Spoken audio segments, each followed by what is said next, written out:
1 year Bible reading plan, 1 साल का Bible reading plan. Mark 4 chapter 21 verse से 41 verse, Leviticus 16 chapter 17 chapter 18 chapter.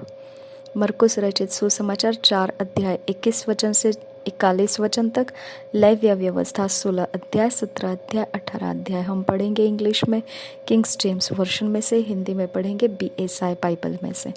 धन्यवाद करते हैं परमेश्वर, आप हमें वचन की गहरी बातों में हमारी दोस्ती बढ़ा रहे हो खुदा परमेश्वर। हम परमेश्वर आपके वचन को महत्व देते हुए आगे बढ़ रहे खुदा। आपका वचन हमारे जीवन के हर एक भागों में ऊंचा किया जा रहा है। आपको धन्यवाद करते, आपका वचन छोड़कर हमारा कोई जीवन नहीं है खुदा।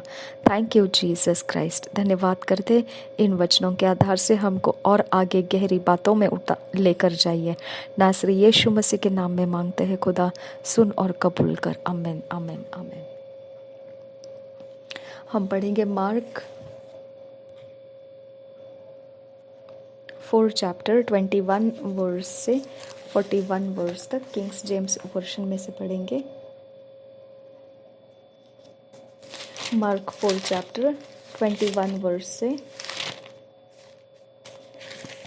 41 वर्स तक।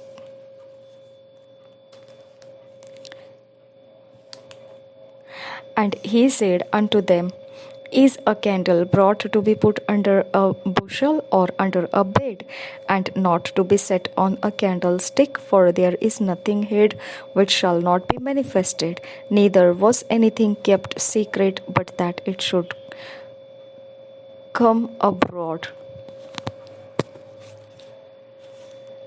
If any man have ears to hear, let him hear. And he said unto them, Take heed what ye hear. With what measure ye mete, it shall be measured to you, and unto you that hear shall more be given.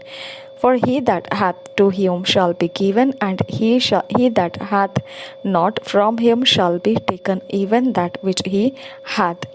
And he said, So is the kingdom of God, as if a man should cast seed into the ground, and should sleep and rise night and day, and the seed should spring and grow up, he knoweth not how.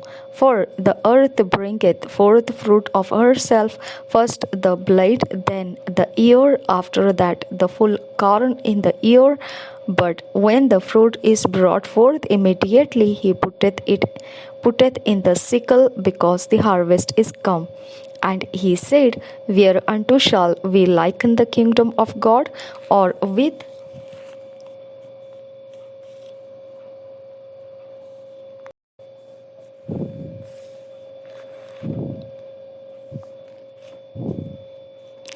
and should 26 verse से पढ़ेंगे। And he said, So is the kingdom of God, as if a man should cast seed into the ground, and should sleep and rise night and day, and the seed should spring and grow up, he knoweth not how.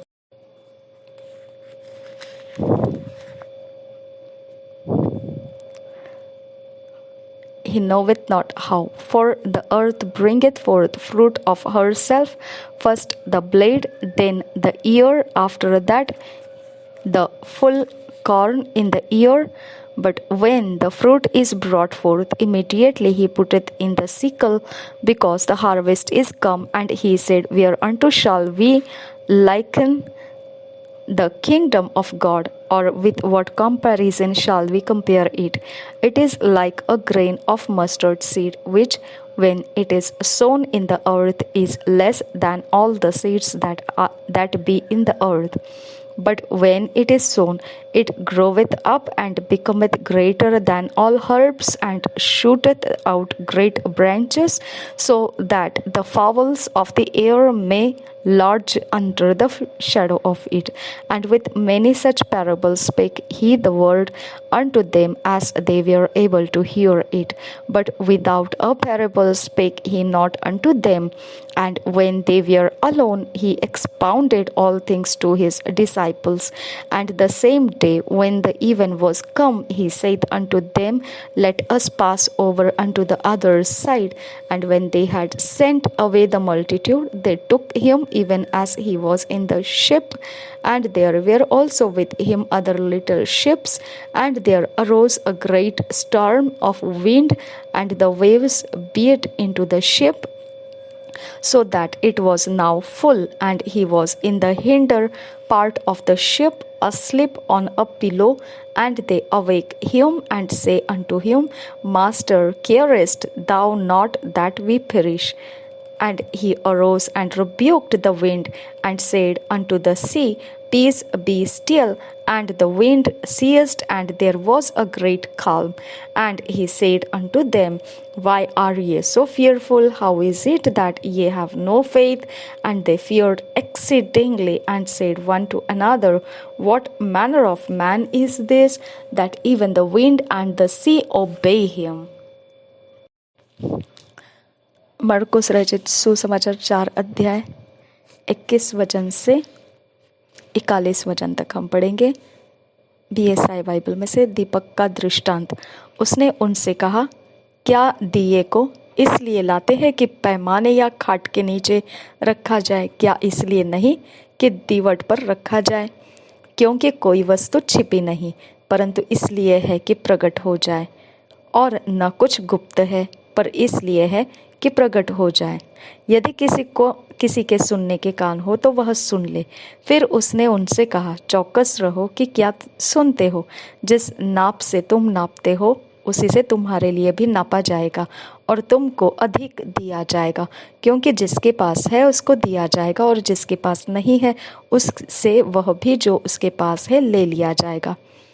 उगने वाले बीज का दृष्टांत। फिर उसने कहा, परमेश्वर का राज्य ऐसा है, जैसे कोई मनुष्य भूमि पर बीज छींटे और रात को सोए और दिन को जागे, और वह बीज ऐसे उगे और बढ़े कि वह न जाने। पृथ्वी आप से आप फल लाती है, पहले अंकुर, तब बाल, और तब बालों में तैयार दाना। परंतु जब दाना पक जाता है तब वह तुरंत हंसिया लगाता है, क्योंकि कटनी आ पहुंची है।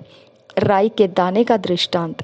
फिर उसने कहा, हम परमेश्वर के राज्य की उपमा किससे दे और किस दृष्टांत से उसका वर्णन करें? वह राई के दाने के समान है।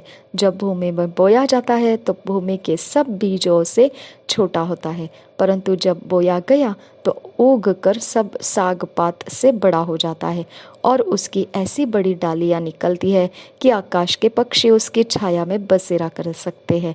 वह उन्हें इस प्रकार के बहुत से दृष्टांत दे देकर उनकी समझ के अनुसार वचन सुनाता था, और बिना दृष्टांत कहे वह उनसे कुछ भी नहीं कहता था, परंतु एकांत में वह अपने निज चेलों को सब बातों का अर्थ बताता था।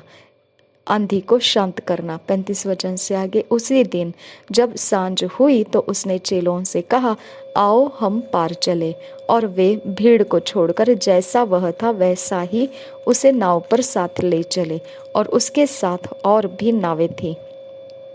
तब बड़ी आंधी आई और लहरें नाव पर यहाँ तक लगी कि वह पानी से भर जाती थी, पर वह आप पिछले भाग में गद्दी पर सो रहा था। तब उन्होंने उसे जगाकर उससे कहा, हे गुरु, क्या तुझे चिंता नहीं कि हम नष्ट हुए जाते हैं? तब उसने उठकर आंधी को डांटा और पानी से कहा, शांत रहे, थम जा। और आंधी थम गई और बड़ा चैन हो गया। और उनसे कहा, तुम क्यों डरते हो? क्या तुम्हें अब तक विश्वास नहीं? वे बहुत ही डर गए और आपस में बोले, यह कौन है कि आंधी और पानी भी उसकी आज्ञा मानते हैं? Thank you Jesus Christ. हमें इन वचनों में फिट एंड फिक्स कर परमेश्वर, हमें ईश्वरीय रचना, डिवाइन ऑर्डरलीनेस में लेकर आ।